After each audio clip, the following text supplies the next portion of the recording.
The creative process is the most important thing in the kitchen. Finding your own soul, your style of cooking, because that will set you apart from the others. If you want to be a cook, you really have to have the passion because it's one of the toughest jobs in the world. I mean, it takes long hours. You stand up the whole day. So you really have to love it. If you don't love it, don't do it. And for me, it's like my life now.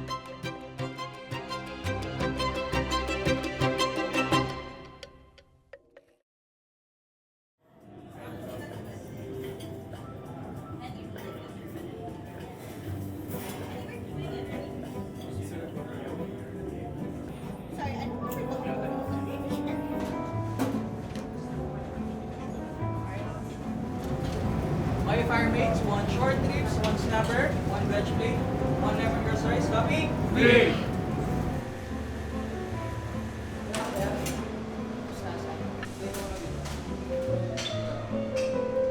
So this is our house, our casa.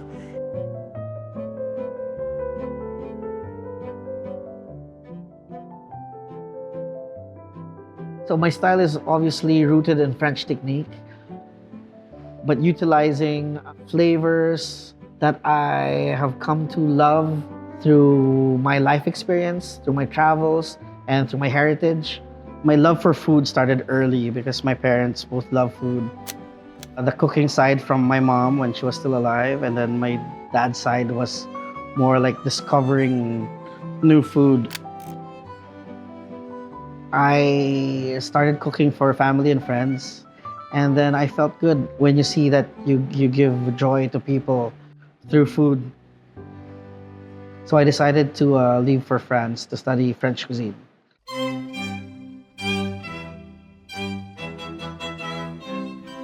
I chose France because I wanted to learn the basics. I wanted to learn the techniques from French cuisine. So yeah, I went online and checked for schools. Le Cordon Bleu came up. I wrote them a letter without telling my parents. And then I got accepted. Originally, I wasn't supposed to stay in France. I was gonna do what everyone does, like do school, do your internship, and then go home and open a restaurant.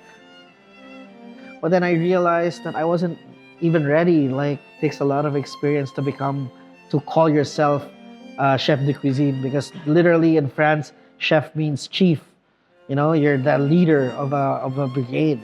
And you can't be a leader overnight, right? So I realized that I had to climb the ladder, learn from the bottom. And yeah, so that's why I ended up staying in France for 15 years. So I had an internship at a 2 Michelin star restaurant called Apicius, and that's where the real schooling began. You know, that's where I really learned the techniques at work. So at first, you know, they put me at the basement, peeling potatoes, plucking ducks for months on end. And then I realized, you know, I wanted to learn more. I wanted to do more. So I tried my best to be faster than the others. And I tried to learn the language. Eventually, they brought me up from the basement. They put me with a Japanese chef de partie because they thought that, whoa, they're both Asian. They might communicate with each other like easier, right? His French was bad, my French was bad. He couldn't speak English, so we were speaking in sign language almost. But I learned a lot from him, especially with fish and seafood. After working there for 6 months, their sous chef was moving to a different restaurant. So I got offered a job to join him in that other restaurant. As a foreigner, they had to sponsor my papers.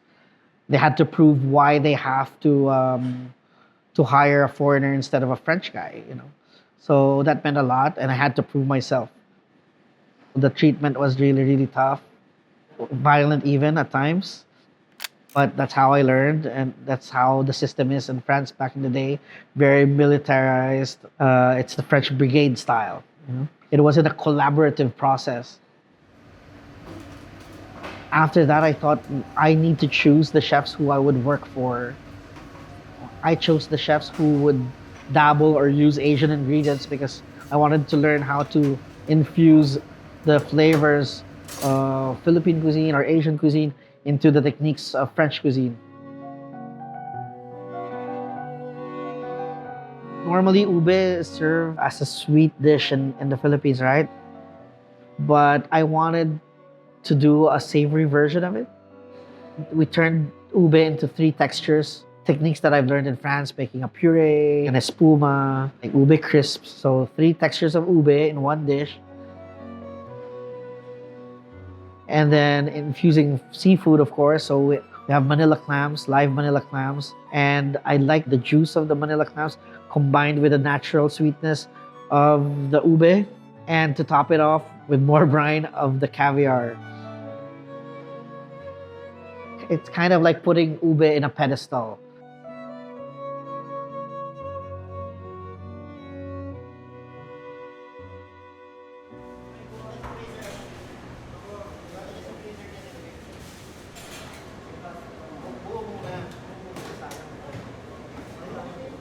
I quit and then moved to another restaurant. And this guy, his name is William Lodoy, and he's the chef of the Kitchen Gallery. I applied and got accepted and became a chef de partie for the first time. It was a totally different system. You know, like this chef was more collaborative. He would ask me like, what do you think of this? What do you think of that?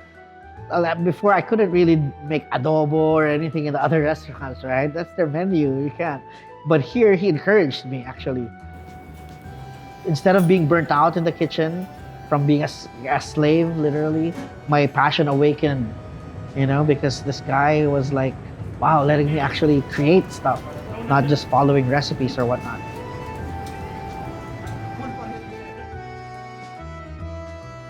So we have a version of kinilaw, but it's kinilaw of corn. We marinate the corn in vinegar, calamansi, and other spices. And then we put slices of local horse mackerel, or salay-salay in Tagalog, that we cure in lemongrass salt. And then we put different versions of corn. There's a corn mousse, corn puffs, and then we make corn mousse to resemble the corn kernels. And we serve it with a corn leche de tigre. It's one of my favorite dishes.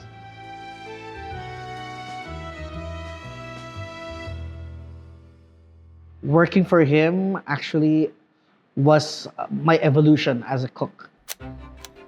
So it's really the rigor, the training, the discipline, and then the creativity process from a chef that will collaborate with you. I did my rounds. I worked there for almost 3 years. I had an offer to become a head chef in a small bistro. So I accepted that. And then after a year and a half, I got another offer for this restaurant called 18. Rue Bayen, Paris 17e. On s'arrête au 18, la table de Julien Perret. Le chef des cuisines, Aaron Isip.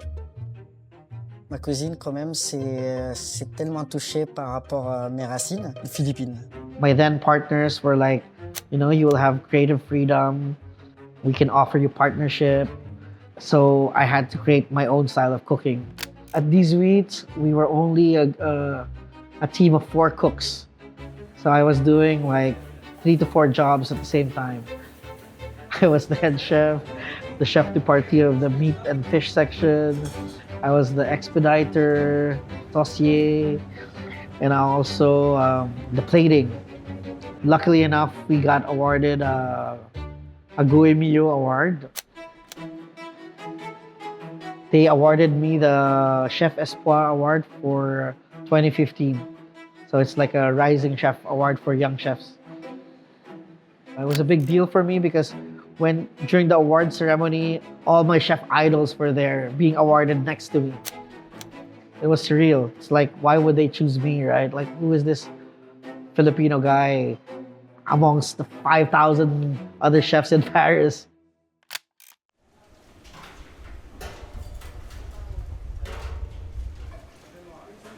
We're known for lechon. So because of that, I ended up creating a lechon and a lobster dish. So we paired Kurubuta pork, local Kurubuta pork from Esguerra Farms, with live Palawan lobster. We put glutinous rice inside. We tie it around the lobster, and we roast them together. So the lobster kind of steams inside the pork with the juices of the pork and the fat of the pork. And you end up with a perfectly cooked lobster. It's kind of like infusing the best of both worlds, the best of the Philippine waters and the land of the Philippines.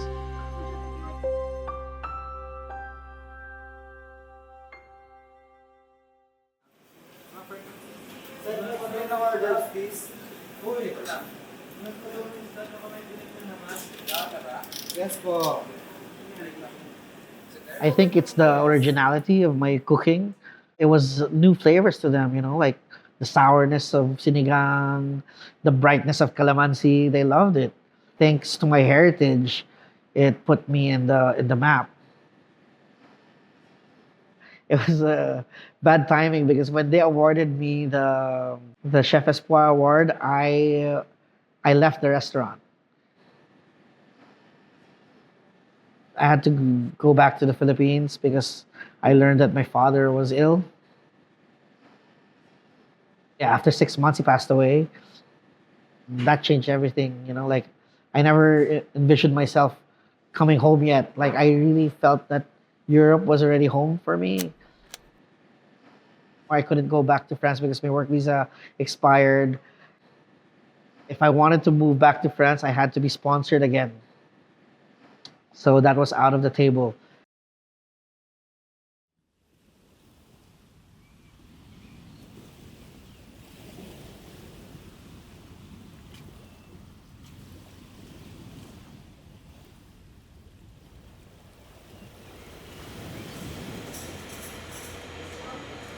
I visited Palawan, came with some French friends, and we visited El Nido.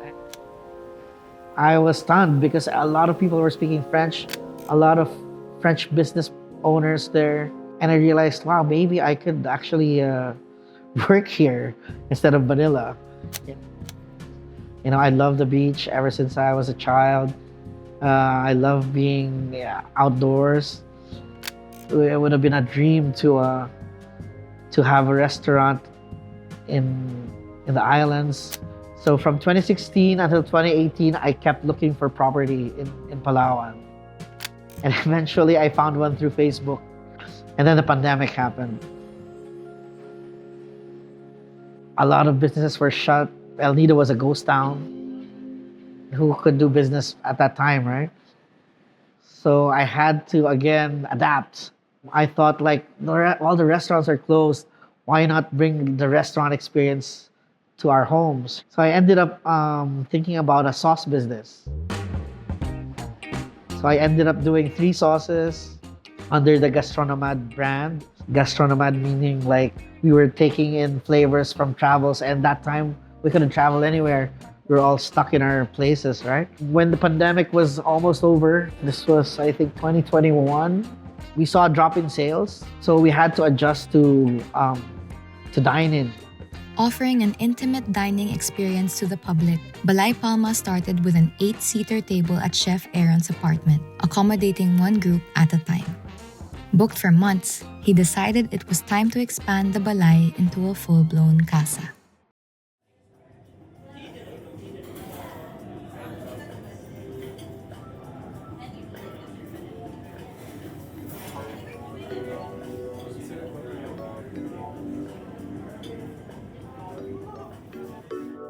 So we realized that it wasn't sustainable doing the business in my house. Luckily, we found Kasa Palma. We found this place. Down the road, bigger house, and that's when the transformation happened. Now we can seat around 60. We have 3 private rooms upstairs and then 2 kitchens. We have the a la carte kitchen at the back, and we call it the jungle kitchen. And then the fine dining kitchen here inside. Because I couldn't go to the islands, I ended up bringing the islands here. I was already collecting furniture and interiors for El Nido, and it was in my house.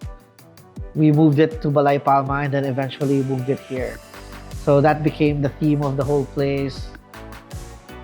I love the wabi-sabi philosophy of design, the respect for nature, the beauty of imperfection. They're all made with natural products. A lot are handmade by local artisans. We have local art, local pottery. The furniture is designed by me, made by a local supplier. Basically, we're bringing the tropics in the city.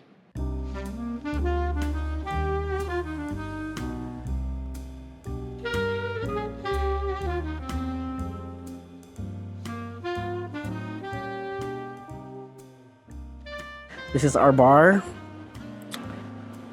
This is where we welcome our guests.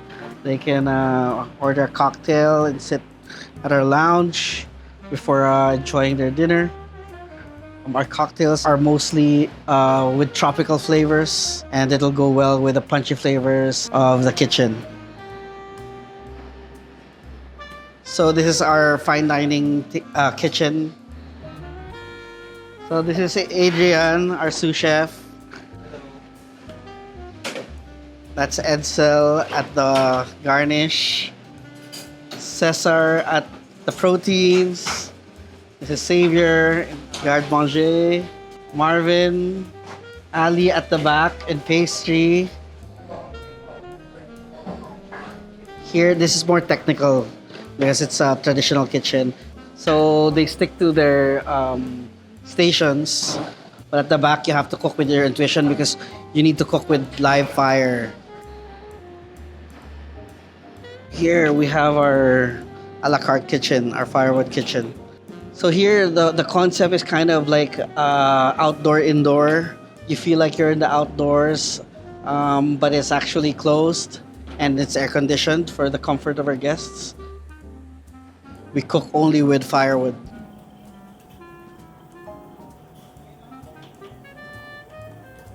So I wanted the customers to feel relaxed. That's why the setting is like this, like tropical, beachy. You know, I want our clients to feel at home because at the end of the day, there's a house, and we want them to feel like they're being invited to like someone's house or beach villa or something.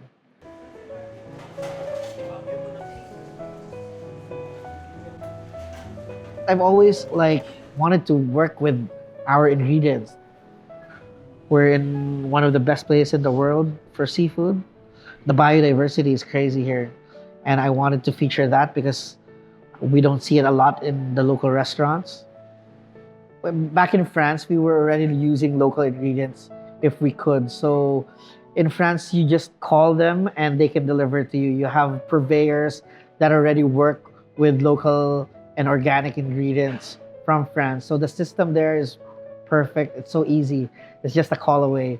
But then when I moved back to the Philippines, that was one of the biggest challenges that I had to go through. There's no system in place. So I had to do it on my own, and I had to do it per ingredient that I want. So I ended up going to Dampa, and I met this woman who is also from Palawan, but Ilonggo. I made a deal with her that I would always get from her as long as once she gets her catch, she delivers it directly to me. So we get our lobsters from her, suran fish, it's unicorn fish also from Palawan. The clams, we get saang from Surigao, and then pusik, that's from Bicol, different parts of the country.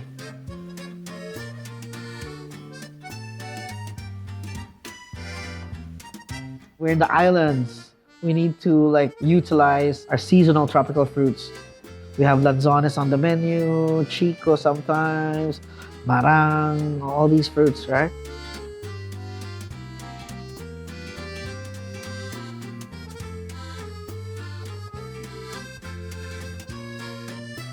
So the a la carte, how it's different from our tasting menu is we introduced more meat options. And the menu of the a la carte is a combination of local and imported ingredients. Everything is cooked with firewood. So we have a different team for the a la carte menu. It's open counter facing the chefs cooking in front of you.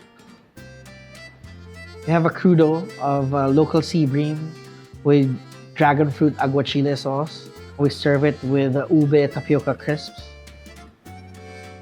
We have beef short ribs with this nice peanut sauce. And to cut the richness, we add some onion and mango salad on top.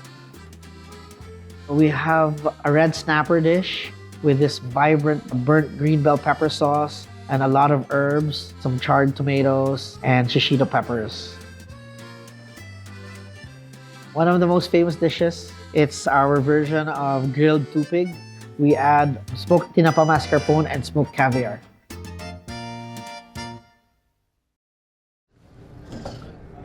Ito rin pakitanggal ano. So, saan natin lalagay ang blue? Dito yung white. Dito yung white blue. Dito Ah, yung blue, so- dito yung red. Pag ano na yun. Oo, tama. Tama. So of course, like I didn't want to repeat the trauma and the violence that I experienced. We try to lead with compassion here, since I learned it from my old chef that collaboration is very important. I just give them a template of the flavor profiles that I love. Once they've understood my style, they try to put their input in that. I try to collaborate with my staff. It's really a team effort. It's not just the chef who creates, it's actually the whole team. Without your team, you're nothing, basically. I decided to stay in Manila because I thought that chapter was already finished. France, for me, was the chapter where I trained and learned. I thought that it's time to move on, and there's a nice feeling of being back home. Now is an exciting time for the Philippines, especially the coming of the Michelin Guide. You know, I'm really impressed. Since I moved back, we have a lot of talented local chefs here, especially after the pandemic. The boom of local dining with soul is crazy. And now is the time for others to realize that the Philippines is a food destination. For me, it's really like putting our products out there. I want the foreigners to know what pusik is or what saang is. I want to advocate our local fish and seafood, and hopefully one day we see it in our menus, because of that, it will help our fishermen. I think it's already my calling, like it's really my passion. I love cooking and I love creating, and it's the joy of sharing that passion to other people. You know, making people happy through your food.